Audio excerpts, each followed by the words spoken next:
Acquiring digital evidence. The main task of computer forensics investigators is to acquire and analyze computing devices' memory images. In a nutshell, a memory image, widely known as a forensics image, is a static snapshot of all part of the data on computing devices, like secondary stages, storage, hard disk drive, SSD, for example, attached storage device, for example, USB thumb drive, external hard drive, magnetic drive, floppy disk. Actually, floppy disk is not using anymore, or RAM memory when performing live execution on running systems. We can think of this image as a container of data where you can store individual files or the whole drive, like memory files, in one image file.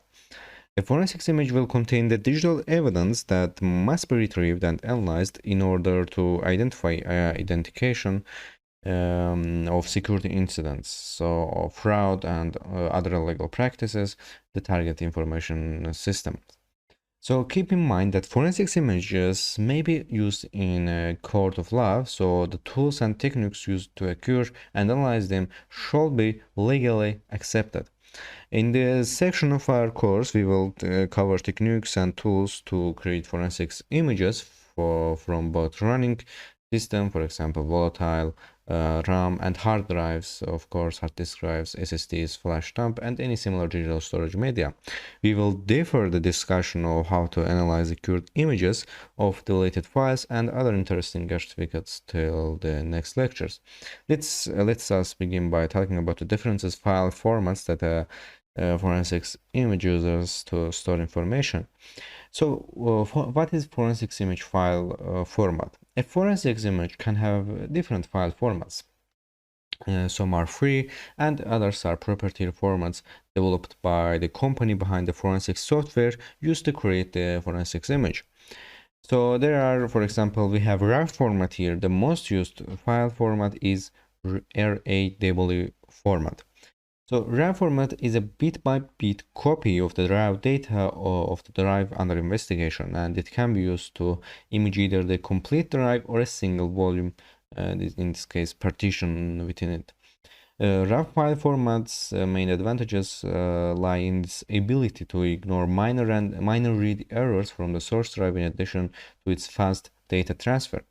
RAW format can store metadata within it. So, however, some applications store such metadata, for example, hash value of the image file, drive serial number in a separate file.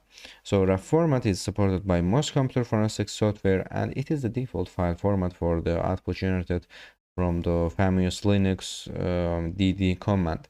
RAW format has several naming schema, for example, such as 001, dd, dmg, raw, and emg. So the main shortcoming of RAW format is that it requires the same storage space as the source drive, because you can't compress data when it is in RAW format, and this could be a problem when acquiring large hard drives. Advanced forensics format, AFF. So in an open source extensible file format for forensics images, its source code can be freely integrated into other open source and proprietary programs.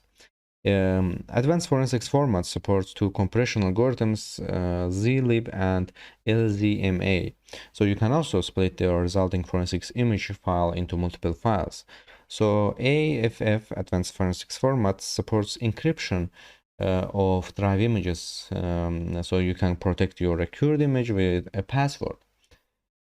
Advanced forensics format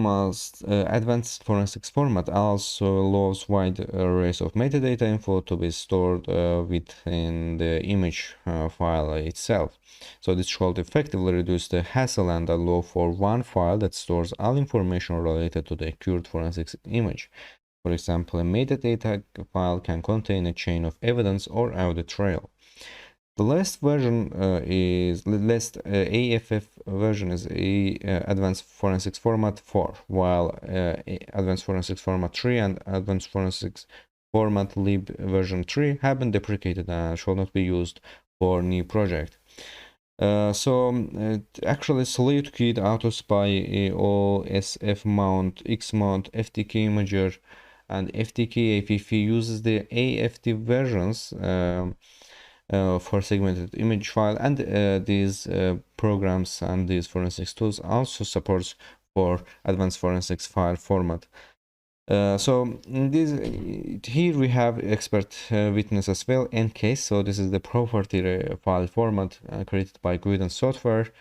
This in now they changed the company name, and now they're named as open text. So which is well used by law enforcement in criminal investigations around the globe. So this file format can be used to store different types of digital evidence, so it is compressible and searchable, and the resultant image can split into multiple files. Metadata can be associated with the same image file. However, the quantity and type of metadata are limited compared with an FFP file format. The encase file format has the extension A01. However, when encase captures hard drives, it will automatically divide the resultant image into a chunk of 640 megabytes. Because of this division of forensics image file extensions will change according to chunk number. For example, the first chunk A01, the second chunk A02, and etc. And we have other file formats as well. So there are other less popular file formats for forensics images. So they are proprietary formats used by some computer forensic suites like SafeBake, iLook Imager, ProDiscover. Forensics image file validation. So accurate forensics image files must be validated to ensure they are authenticated. So validation ensures that the accurate image is 100% identical to the source, and that has not been altered during the accusation process. Hashing is acceptable standard in computer forensics industry to validate accurate forensics images. So hash value is considered as an electronic fingerprint of the resultant image file. So most computer forensics tool software will automatically produce a hash value of the captured data upon completion. So however, you can use third-party tools or the standard utility available in modern Windows versions throughout PowerShell. So we already covered this. Actually, we not covered this. We will cover this in the next lectures to calculate how to calculate the hash value of any piece of data without installing any programs in Windows.